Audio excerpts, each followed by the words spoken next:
نغاز پاک بغداد میں نے دیکھا نہیں ہے، بغداد میں نے۔ ابو طالب نے تھا احمد مختار کو پالا، سرکار نے پھر حیدر کرار کو پالا، سرکار نے پھر حیدر کرار کو پالا، علی حسین سے شہکار کو پالا، ہر دور میں سردار نے سردار کو پالا، ہر دور میں سردار نے سردار کو پالا۔ ایک پیکر توحید میں خود کو ڈھال رہا ہے، ایک پیکر توحید میں خود کو ڈھال رہا ہے، مہدی کو حجابوں میں خدا پال رہا ہے، مہدی کو حجابوں میں خدا پال رہا ہے۔ ماشاءاللہ کیا ہی اچھے انداز میں حضرت نعت پاک سنا رہے تھے، آپ تمامی حضرات بہت ہی بہترین انداز میں ملاحظہ فرما رہے ہیں۔ اب آئیے حضرات درس کی اس جلسے کی کارروائی کو آگے لے چلتے ہوئے حضرت علامہ مولانا مفتی محمد دانش رضا الہی کو دعوت سخن دینے جا رہا ہوں۔ بس اس اشعار کے ساتھ وہ مشکلوں کو مشکل میں ڈال دیتا ہے، بچن کے بولیے سبحان اللہ۔ وہ مشکلوں کو کوئی مشکل میں ڈال دیتا ہے، جو ڈوبا ہوا سورج نکال دیتا ہے، وہ مشکلوں کو کوئی مشکل میں ڈال دیتا ہے، جو ڈوبا ہوا سورج نکال دیتا ہے۔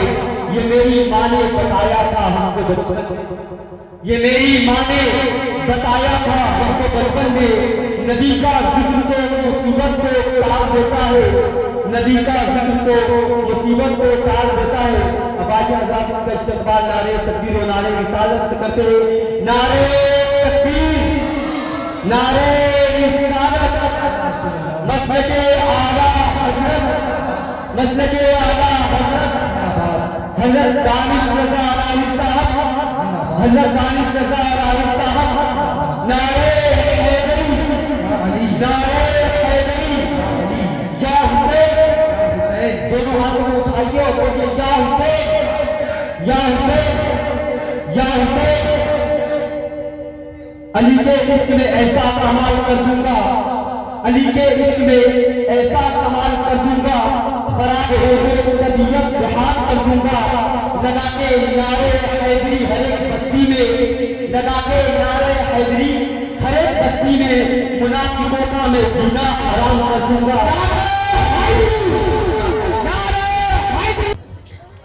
عوام اہل سنت، السلام علیکم ورحمۃ اللہ تعالی وبرکاتہ۔ وعلیکم السلام ورحمۃ اللہ وبرکاتہ۔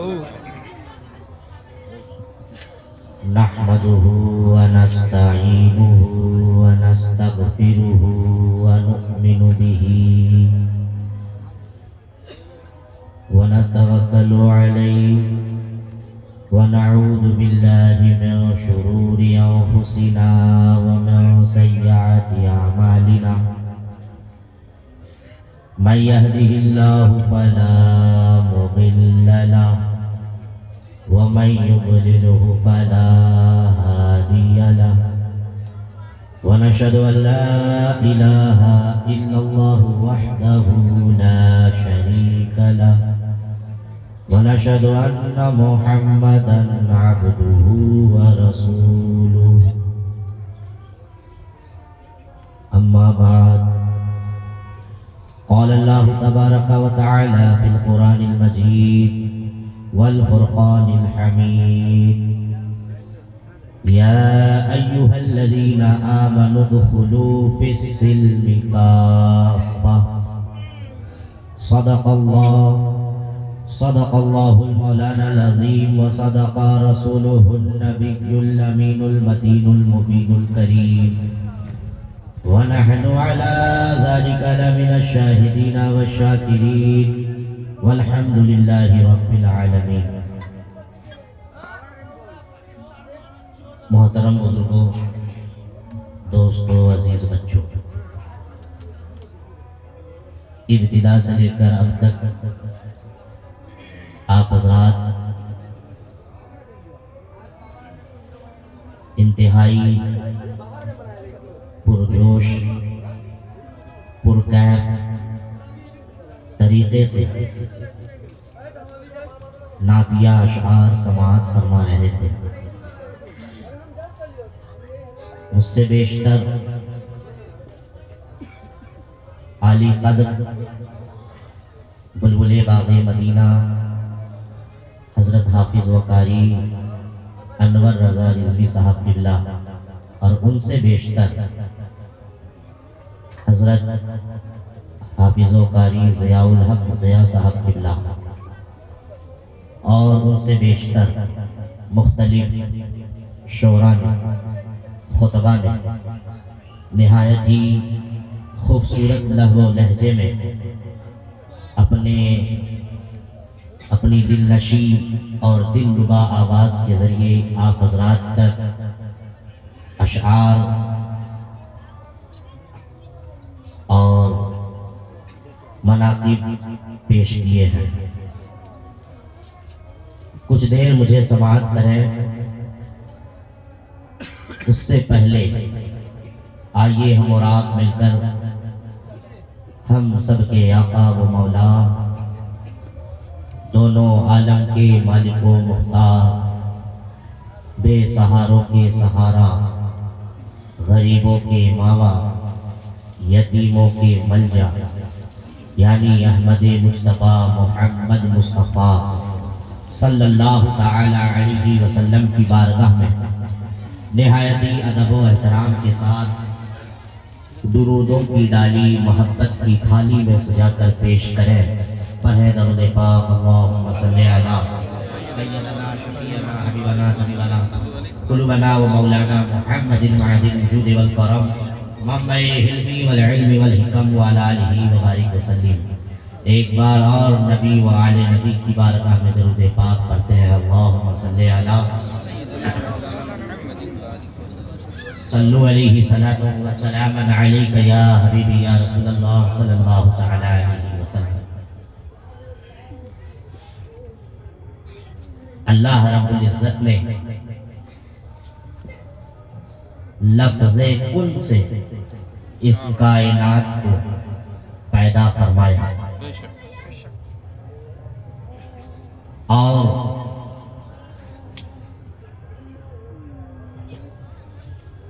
اس زمین پر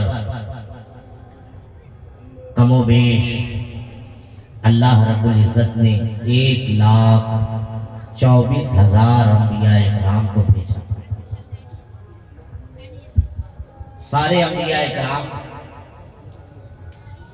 اس دنیا میں جب تشریف لائے تو انہوں نے بھٹکے ہوئے لوگوں کو، وہ لوگ جو برائیوں میں مبتلا تھے، کفر و شرک میں مبتلا تھے، راہ ہدایت سے الگ ہو چکے تھے، انہیں ان انبیاء کرام نے ہدایت کا پیغام دیا، سیدھا راستہ دکھایا، اور سب سے اخیر میں ہم سب کے آقا حضور تاجدار دو عالم صلی اللہ علیہ وسلم شافع امت بن کر تشریف لائے۔ سبحان اللہ۔ اور اللہ رب العزت نے ہمارے نبی سرکار دو عالم صلی اللہ علیہ وسلم کو ایک کتاب دیا جسے ہم اور آپ قرآن مجید کہتے ہیں۔ سبحان اللہ۔ سبحان اللہ۔ سبحان اللہ۔ جب ہم اور آپ مارکیٹ جا کر کوئی ڈیوائس خریدتے ہیں، موبائل خریدتے ہیں، یا پریس خریدتے ہیں، یا لیپ ٹاپ خریدتے ہیں، یا اس کے علاوہ اور کوئی ڈیوائس خریدتے ہیں، تو کیا آپ نے غور کیا اس ڈیوائس کے ساتھ ایک چھوٹی سی 2-3 صفحے کی کا ایک رسالہ، سمجھ لیجیے رسالہ ملتا ہے، اس ڈیوائس کے ساتھ ایک رسالہ ملتا ہے۔ ہاں، تو وہ کیوں دیا جاتا ہے؟ وہ اس لیے دیا جاتا ہے تاکہ اسے آپ پڑھیں اور اسے کیسے استعمال کرنا ہے، اس میں وہ ساری تفصیلات اس کتاب کے اندر، اس رسالہ کے اندر لکھی ہوئی ہوتی ہے۔ تاکہ ہم اسے پڑھ کر اسی کے مطابق اپنے اس ڈیوائس کو استعمال کریں۔ اگر کوئی اس ڈیوائس کو اس رسالے میں لکھی ہوئی بات کے خلاف استعمال کریں گے تو آپ کا وہ موبائل، آپ کا وہ لیپ ٹاپ، آپ کا وہ پریس ہو سکتا ہے خراب ہو جائے، کام نہ کرے۔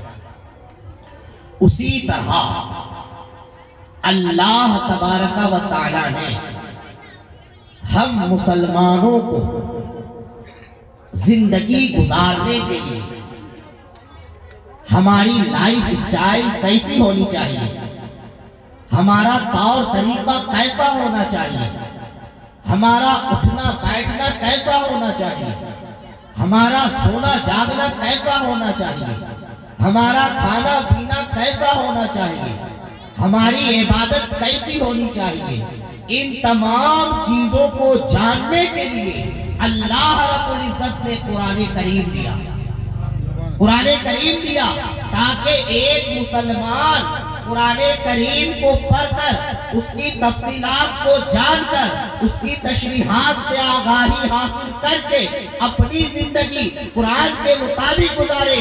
اور جب وہ کوئی مسلمان اپنی زندگی قرآن کے مطابق گزارتا ہے، اپنا لائف سٹائل قرآن کے مطابق کر لیتا ہے، تو وہ دین میں بھی کامیاب ہوتا ہے اور آخرت میں بھی کامیاب ہو جاتا ہے۔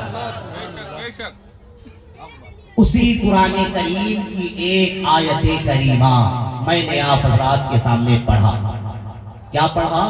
اللہ ارشاد فرماتا ہے یا ایھا الذین آمنوا ادخلوا فی السلم کافہ۔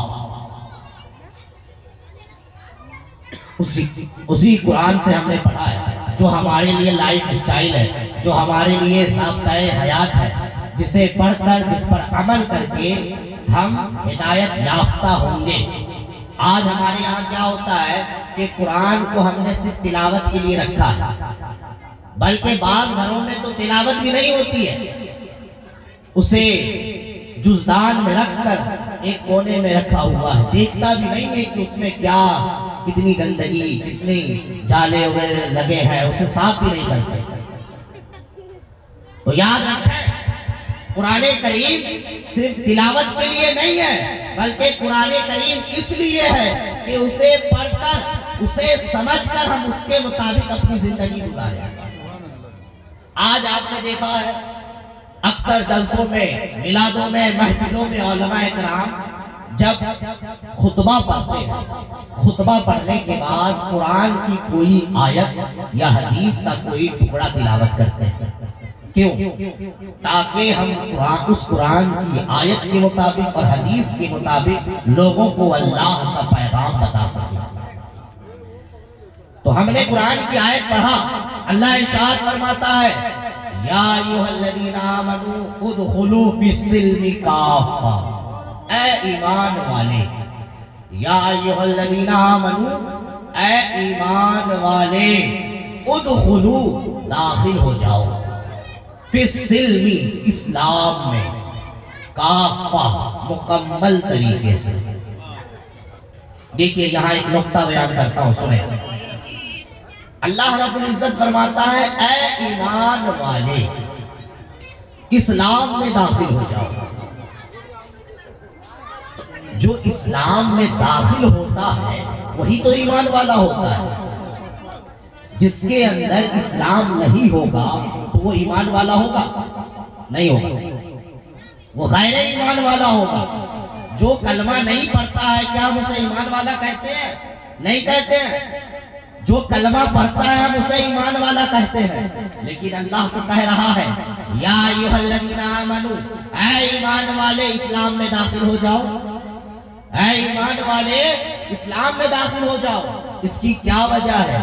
اس کی وجہ یہ ہے کہ کچھ لوگ ایسے ہیں جو ظاہر کلمہ تو پڑھتے ہیں، اپنے آپ کو مسلمان اور ایمان والا بتاتے ہیں، ان کا اٹھنا بیٹھنا، ان کا نام، ان کا سونا جاگنا، ان کا لباس، یہ سارا ایمان والا ہوتا ہے، لیکن اس کا ایمان مکمل نہیں ہوتا ہے، وہ ادھورا ایمان والا ہوتا ہے، اس کا ایمان آدھا ہوتا ہے۔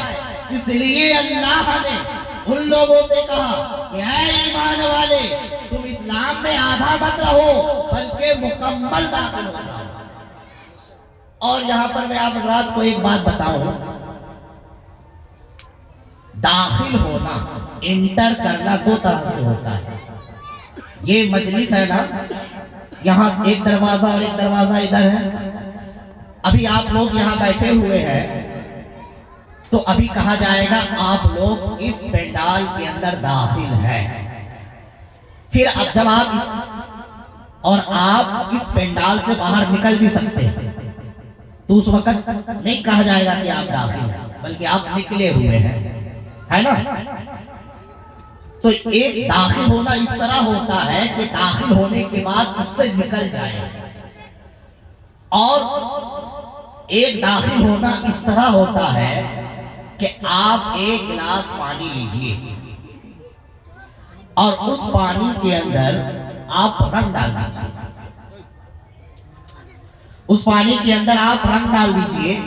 تو جب آپ اس پانی کے اندر رنگ ڈال دیے تو کیا آپ اس پانی سے رنگ کو الگ کر سکتے ہیں؟ نہیں کر سکتے۔ داخل ہونا یہاں پر بھی ہے، یہاں پر آپ رنگ کو الگ نہیں کر سکتے ہیں۔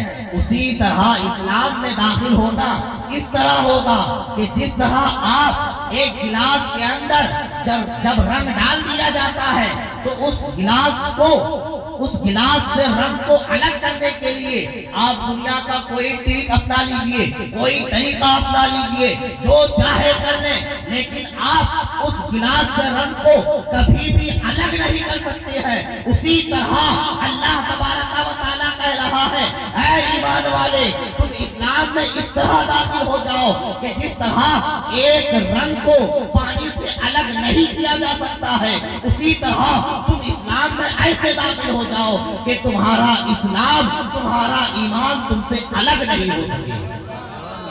آج یہ ہوتا ہے، ہم میلاد کی محفل میں آئے، جلسے کی محفل میں آئے، مسجد میں گئے، پکا مسلمان بن گئے، مجلس ختم ہوئی، دوسری جگہ گئے تو پھر وہی ہمارا ایمان ختم ہو جاتا ہے۔ بعض لوگ تو ایسے ہیں، بعض مسلمان ایسے ہیں جو دوسرے کے معبود کے سامنے ان کے تہواروں میں عبادت کرنے لگتے ہیں، شرک کرتے ہیں، شرک۔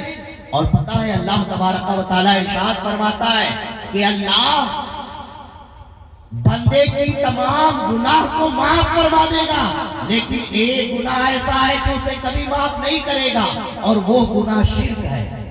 اور شرک کسے کہتے ہیں؟ شرک کہتے ہیں اللہ کی ذات یا اللہ کے صفات کے ساتھ کسی کو شریک ٹھہرانا، اللہ کے ساتھ کسی کو شریک ٹھہرانا۔ جیسے کہنا کہ ایک خدا نہیں ہے، چند خدا ہے۔ کچھ لوگ کہتے ہیں نا، کچھ لوگوں کے یہاں چند خدا ہے، لیکن ہمارے یہاں ہمارا عقیدہ کیا ہے کہ ایک ہی خدا ہے۔ اور کچھ لوگ ایسے بھی پیدا ہو گئے ہیں، یہ فتنوں کا دور ہے، فتنہ پھیل رہا ہے، فتنہ پھول رہا ہے۔ ایک فتنہ نیا یہ بھی آیا ہے، ایک جماعت ایسی بھی ہے جو کہتی ہے خدا ہی نہیں ہوتا، معاذ اللہ۔ پتہ ہے اسے کیا کہتے ہیں؟ اسے ایتھیسٹ کہتے ہیں، ایتھیسٹ، اور انگلش میں ایتھیسٹ، بنگلہ میں اور ہندی میں اسے ناستک کہا جاتا ہے، اردو زبان میں اسے ملحد کہا جاتا ہے۔ اور یہ لوگ کیا ہیں؟ یہ لوگ خدا کو نہیں مانتے، کہتے ہیں خدا کا وجود نہیں ہے۔ جب خدا کو نہیں مانتے تو ان کا یہ بھی عقیدہ ہے کہ یہ دنیا خود بن گئی ہے۔ دیکھیے یہ بات بہت قیمتی میں آپ حضرات کو بتا رہا ہوں۔ ابھی سوشل میڈیا کا زمانہ ہے، ایک سے بڑھ کر ایک فتنہ ہمارے پاس آ رہا ہے، ہمارے موبائل کے ذریعے ہم تک پہنچ رہا ہے۔ ابھی آپ حضرات نے سنا اور آپ حضرات نے دیکھا ہوگا، کچھ مہینوں پہلے دہلی کے اندر ایک مناظرہ ہوا، ایک ڈیبیٹ ہوا۔ ٹاپک کیا تھا؟ ٹاپک تھا ڈز گاڈ ایگزسٹ؟ اس کا مطلب ہوتا ہے کیا خدا موجود ہے؟ اور یہ جو خدا کا انکار کر رہا تھا، جو کہتا تھا، جس کا دعویٰ یہ تھا کہ خدا نہیں ہوتا، یہ دنیا خود بن گئی ہے، اسے پیدا نہیں کیا ہے، وہ کون تھا؟ جاوید اختر۔ اور اس جاوید اختر کی تقریر کو سن کر، ان کے کلپس اور ان کے بیانات کو سن کر آج دھیرے دھیرے ہمارے نوجوان طبقہ بھی ان کی باتوں میں آ رہے ہیں۔ تو اس لیے میں ضروری سمجھتا ہوں کہ کچھ باتیں اس پر بھی آپ سن لیں۔ ان کا عقیدہ کیا ہے کہ خدا موجود نہیں ہے، یہ دنیا خود بن گئی ہے، جبکہ اللہ قرآن میں ارشاد فرماتا ہے قل هو اللہ احد، اللہ ایک ہے، اللہ الصمد، اللہ بے نیاز ہے، لم یلد، اس نے کسی کو پیدا نہیں کیا، ولم یولد، اور نہ ہی اس کو کسی نے پیدا کیا ہے۔ حضرت آدم سے لے کر ہمارے نبی تک 1,24,000 انبیاء اکرام آئے، سارے انبیاء اکرام لوگوں کو یہی پیغام دیتے رہے، توحید کا۔ توحید کا مطلب ایک خدا کو مانو، اللہ کے علاوہ کسی کو مت مانو، خدا صرف ایک ہے، اسے ہی مانو، اسی ہی کی عبادت کرو، اسے کہتے ہیں عقیدہ توحید۔ اور یاد رکھیں عبادت سے پہلے عقیدہ کا درست ہونا ضروری ہے، عبادت سے پہلے عقیدہ کا درست ہونا ضروری ہے۔ اگر کسی کا عقیدہ درست نہیں ہے تو ان کی عبادت بھی بیکار۔ آج یہ جو ہم نے کہا، قرآن کی جو آیت پڑھا کہ اللہ نے ایمان کا تذکرہ کیا ہے، ایمان کسے کہتے ہیں؟ ایمان کہتے ہیں ضروریات دین کو ماننا، اور ضروریات دین میں سے کسی ایک بات کا انکار کر دینا کفر ہوتا ہے۔ آج جو ہم لوگ کہتے ہیں کہ بدعقیدوں سے دور رہو، یہ کافر ہوتے ہیں، ان کا عقیدہ خراب ہوتا ہے۔ کیوں کہتے ہیں؟ اس لیے کہتے ہیں کہ ان لوگوں نے اگرچہ یہ ہماری طرح نماز پڑھتے ہیں، ہماری طرح روزہ رکھتے ہیں، ہماری طرح زکوٰۃ دیتے ہیں، لیکن ان کا عقیدہ خراب ہوتا ہے، ان کا عقیدہ خراب ہوتا ہے، اس لیے کہا جاتا ہے بدعقیدہ سے دور رہو۔ کیونکہ حدیث پاک میں ہے اسلام کی بنیاد 5 چیزوں پہ رکھی گئی ہے۔ بنی الاسلام علی 5، شہادت اللہ الہ الا اللہ و اقام الصلاۃ و ایتاء الزکوٰۃ الی آخرہ۔ اس حدیث میں اللہ نے فرمایا کہ اسلام کی بنیاد 5 چیزوں پر ہے، اور ان 5 چیزوں میں سب سے پہلے کیا ہے؟ شہادت اللہ الہ الا اللہ، اس بات کی گواہی دینا کہ اللہ کے علاوہ کوئی معبود نہیں ہے۔ اس کے بعد نماز کا ذکر ہے، روزہ کا ذکر ہے، یعنی اسلام جو قائم ہے یہ 5 چیزوں پر قائم، اور اس میں سے سب سے پہلی چیز کیا ہے؟ اللہ کو ایک ماننا۔ تو اب اگر کوئی نماز بھی پڑھے، روزہ بھی رکھے، لیکن اللہ کو ایک نہ مانے تو وہ مسلمان کہلائے گا؟ نہیں کہلا سکتا۔ اس لیے جو لوگ اللہ کو چھوڑ کر دوسرے کی معبود کے پاس جا کر سر ٹیکتے ہیں یا ان کی طرح عبادت کرتے ہیں، وہ لوگ شرک کرتے ہیں، ایسے لوگ ایمان سے خارج ہو جاتے ہیں، ان کا ایمان ختم ہو جاتا ہے، ان کا نکاح ٹوٹ جاتا ہے، ان کی بیعت ختم ہو جاتی ہے۔ سب سے پہلے ایمان کا درست ہونا ضروری ہے۔ تو ایتھسٹ کا عقیدہ کیا ہے؟ کہ اللہ کا کوئی وجود نہیں ہے، اور یہ دنیا خود پیدا ہو گئی ہے۔ قرآن میں اللہ کے ایک ہونے پر بے شمار دلیل موجود ہے۔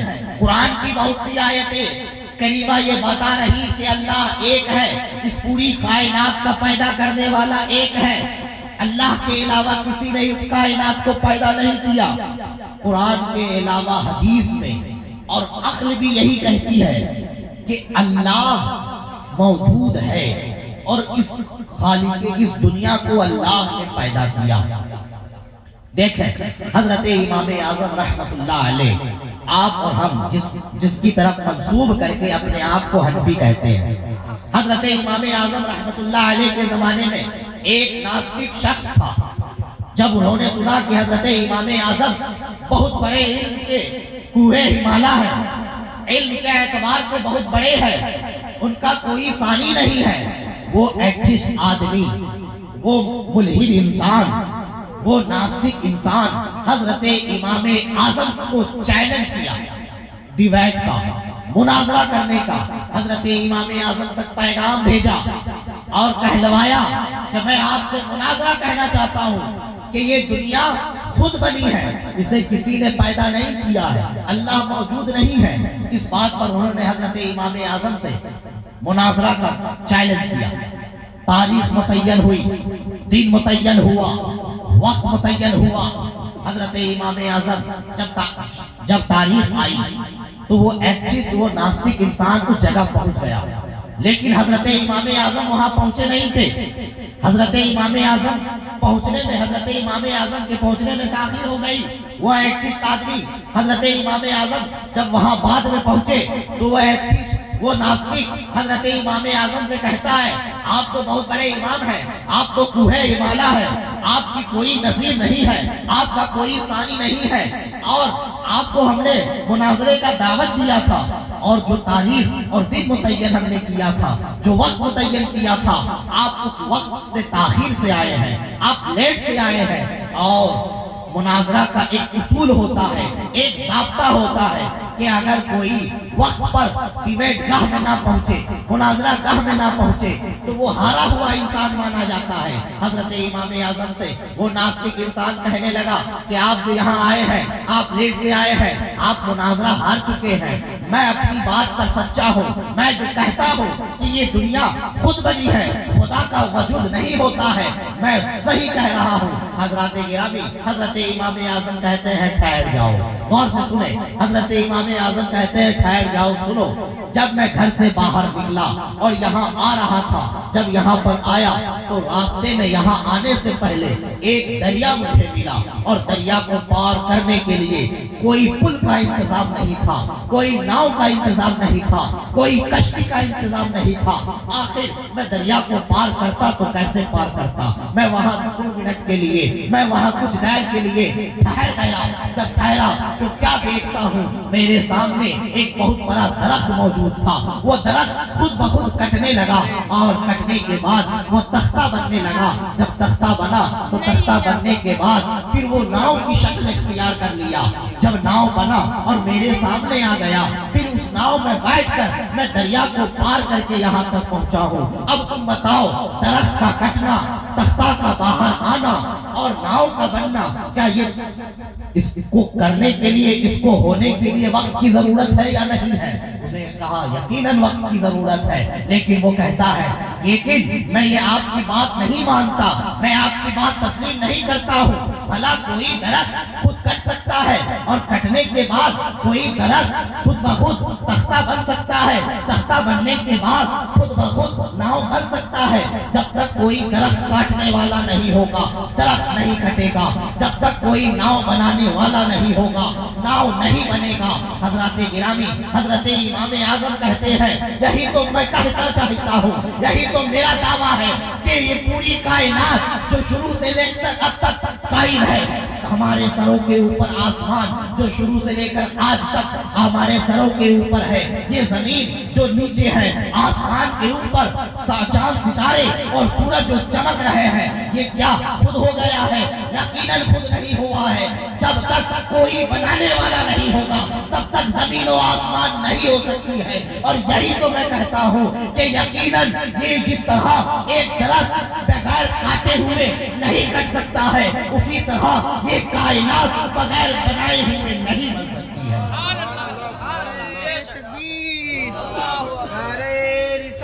یا رسول اللہ، یا رسول اللہ۔ حضرات گرامی، دیکھیں حضرت امام اعظم نے کیسے لاجیکلی انداز میں بتایا کہ جس طرح درخت نہیں کٹ سکتی، ناؤ خود بخود نہیں بن سکتا، یہ تو ایک معمولی سی چیز ہے، یہ تو چھوٹی سی چیز ہے، اور یہ پوری کائنات جس طرح شروع سے لے کر اب تک قائم تھی، قائم ہے، اور کبھی کائنات کے اندر تبدیلی بھی نہیں ہوئی ہے۔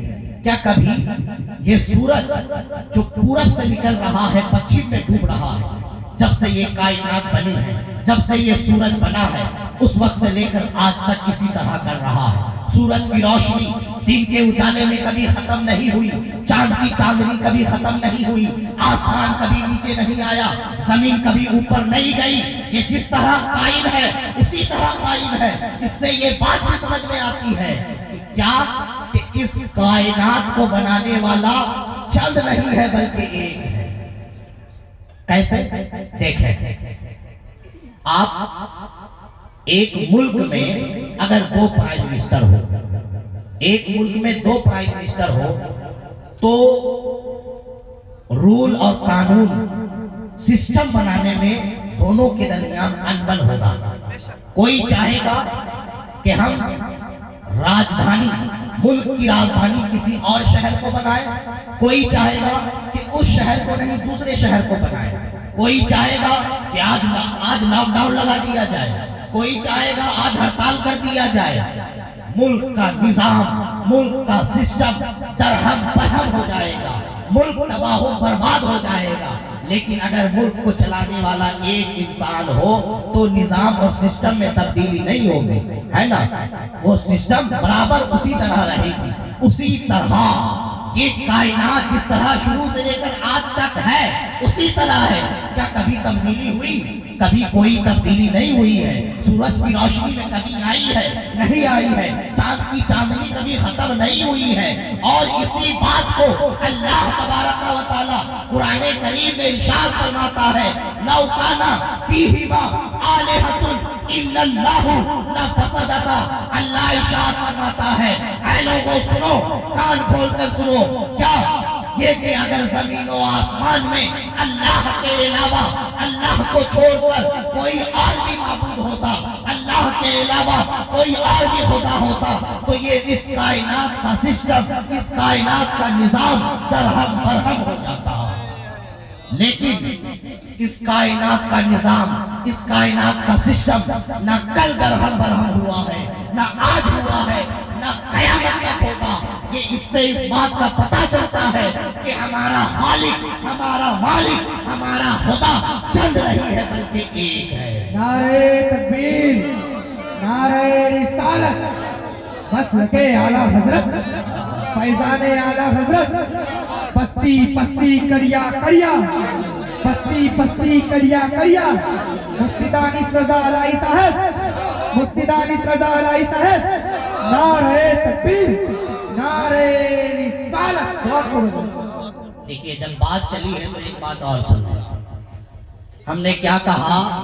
ہمارا عقیدہ کیا ہے کہ اللہ ایک ہے. اس کی ذات میں یا اس کی صفات میں کوئی شریک نہیں. بے شک. اور اب اگر ہمارے معاشرے میں اور سماج میں بہت سے لوگ یہ عقیدہ رکھتے ہیں، یہ گفتگو، یہ بولی بولتے ہیں، کیا کہ ہمارا معبود، ہمارا خدا بھی ایک اور ان کا خدا بھی ایک، راستہ الگ الگ ہے. بولتے ہیں، یہ شرک کرتے ہیں. ایسی بولی شرکیہ ہے جو ایسا عقیدہ رکھتے ہیں کہ ان کا معبود اور ہمارا معبود ایک ہے. گویا کہ اللہ کے ساتھ انہوں نے کسی کو شریک کر دیا، اور اللہ کے ساتھ شریک کرنا یہ شرک ہوتا ہے. اللہ. اور ہم نے بتایا کہ شرک کرنے والا اس کا ایمان ختم ہو جاتا ہے، اور ایسے لوگ مر جائیں تو شریعت کا حکم ہے اسے مسلمانوں کے قبرستان میں دفن نہ کیا جائے بغیر توبہ کے مر جائے تو. اب اور ایک بولی اور بولتے ہیں، کیا بولتے ہیں؟ کہ رام اور رحیم دونوں ایک ہیں. بولتے ہیں نا، بولتے ہیں نا. یاد رکھیں، یہ بھی کفریہ بولی ہے، شرکیہ بولی ہے. جو ایسی بولی بولتے ہیں ان کا عقیدہ، ان کا ایمان ختم ہو جاتا ہے.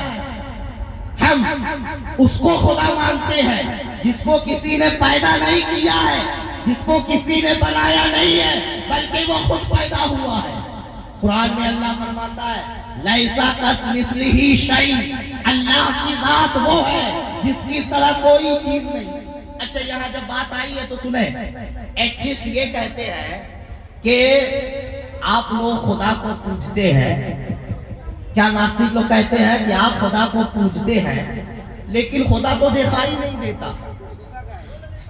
خدا دکھائی نہیں دیتا ہے، لہذا خدا موجود نہیں ہے.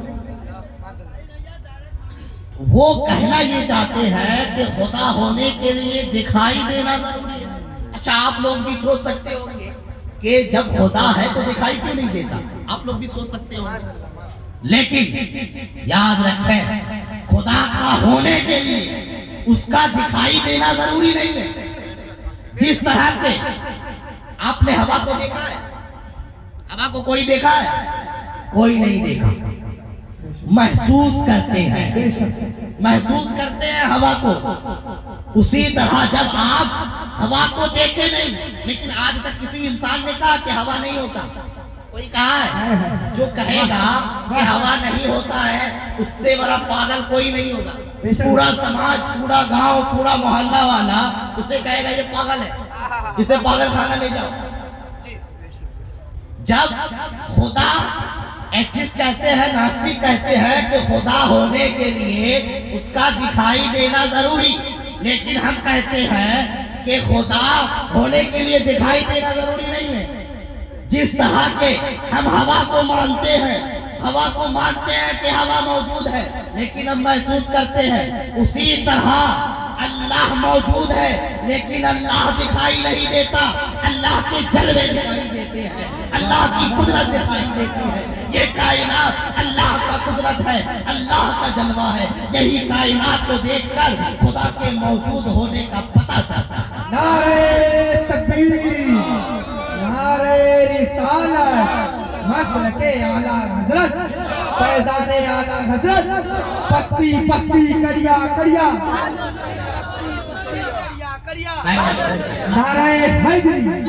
بہت دیکھیں کیا کہیں، یہ جو دنیا بنی ہے، آسمان کیا کوئی انسان آسمان بنا سکتا ہے؟ زمین کوئی آدمی بنا سکتا ہے؟ یقیناً زمین و آسمان کو انسان نے نہیں بنایا ہے، یہ ایسی ذات نے بنایا ہے جو ہمارے عقل سے، جسے ہم عقل سے نہیں سمجھ سکتے. خدا کو سمجھنے کے لیے عقل سے آپ خدا کو نہیں سمجھ سکتے، سائنس سے بھی آپ خدا کو نہیں سمجھ سکتے ہیں. اور یاد رکھیں سائنس خدا کے موجود ہونے یا نہ ہونے کے بارے میں کچھ نہیں کہتا.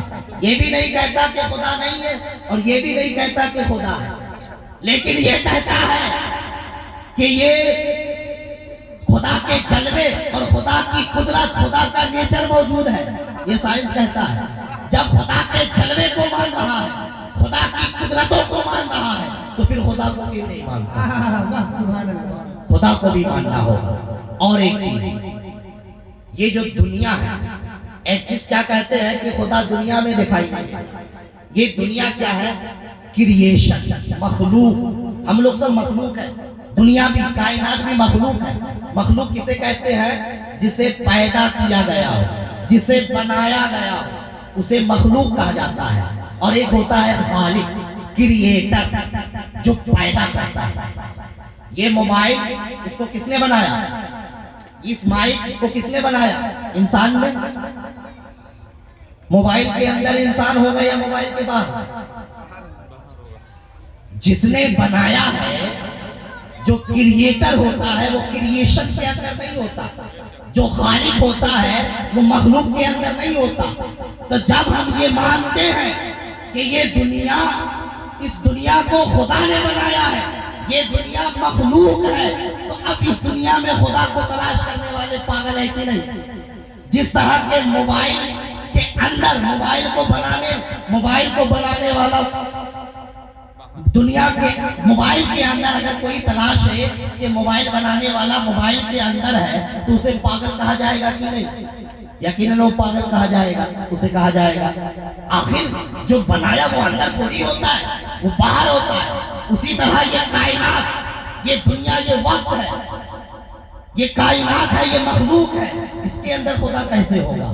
خدا کے جلوے موجود ہوں گے، خدا کی قدرت موجود ہوگی، جو کہ خدا کے وجود کا، خدا کے ایگزسٹ پر دلالت کرے گا اور خدا کے وجود کو بیان کرے گا. حضرات گرامی، اب اتنی ساری چیزیں میں نے آپ حضرات کو بتایا. اب اگر کوئی انسان اگر آپ کو کہے کہ خدا نہیں ہوتا، خدا ہوتا ہے تو دکھائی کیوں نہیں دیتا، تو آپ اسے اچھی طریقے سے سمجھا پائیں گے انشاءاللہ تعالی.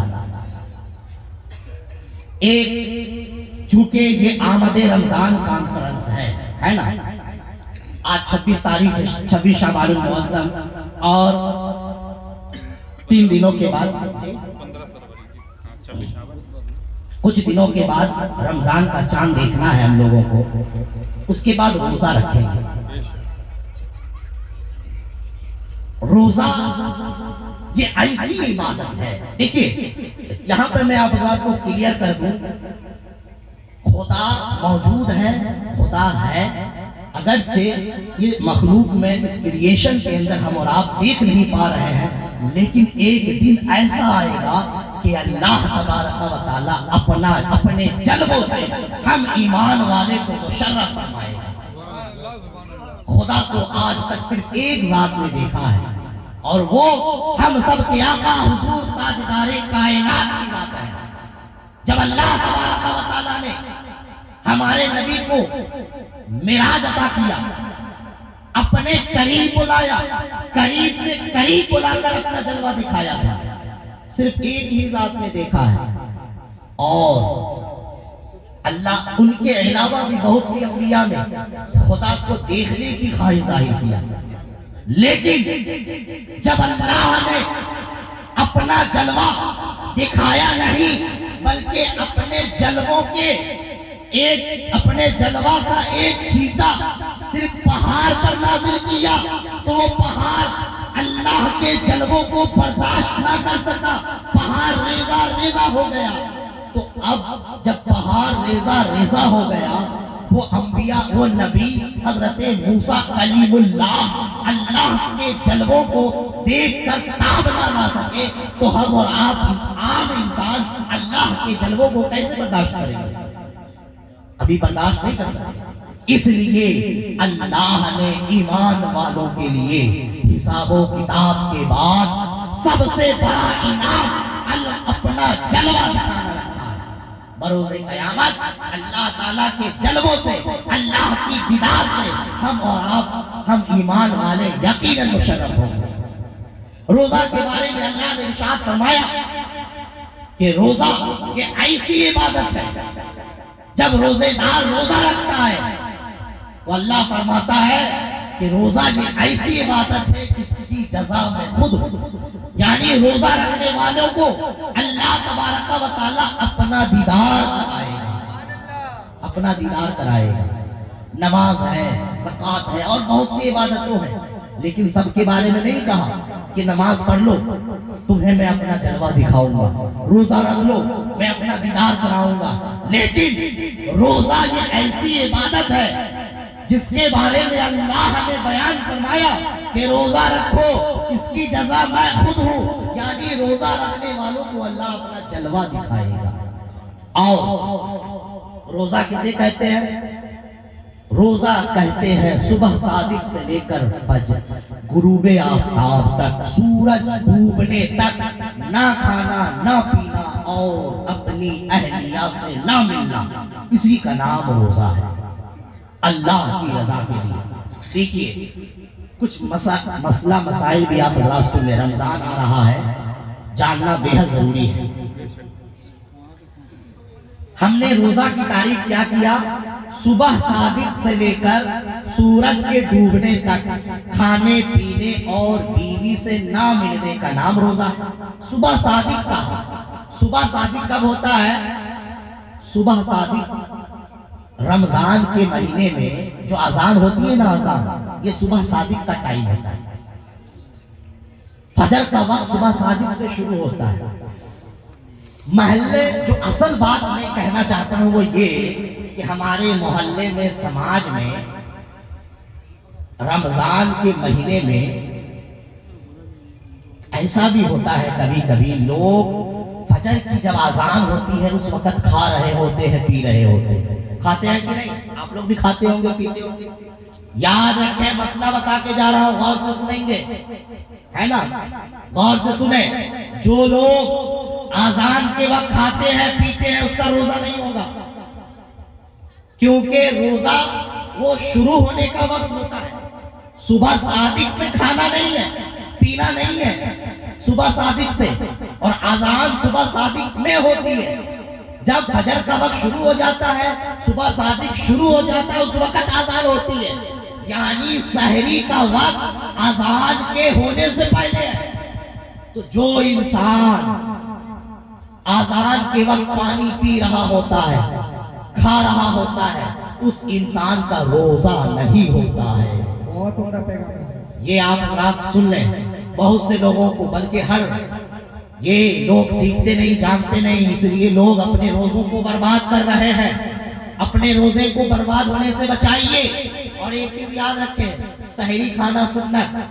بہت سے لوگ یہ سوال کرتے ہیں کہ مفتی صاحب بتائیے تو ہم نے سحری نہیں کیا ہے، آج روزہ رکھ سکتے ہیں یا نہیں؟ ایک صاحب سے ملاقات ہوئی، کہا کہ روزہ ہے یا نہیں؟ انہوں نے کہا روزہ نہیں ہے۔ کہا کیوں؟ کہا ہم نے سحری نہیں کیا تھا اس لیے، سحری نہیں کیا تھا اس لیے۔ تو یاد رکھیں، رمضان میں جو ہم لوگ سحری کھاتے ہیں، روزہ رکھنے کے لیے سحری کھاتے ہیں، سحری کھانا سنت ہے۔ نبی نے فرمایا سحری کھاؤ کیونکہ اس میں برکت ہے۔ اب اگر کوئی انسان اٹھ نہیں پایا، سحری نہیں کھا پایا، تو وہ انسان سنت سے محروم ہو گیا، لیکن رمضان کا روزہ اس عاقل بالغ انسان پر رکھنا ضرور۔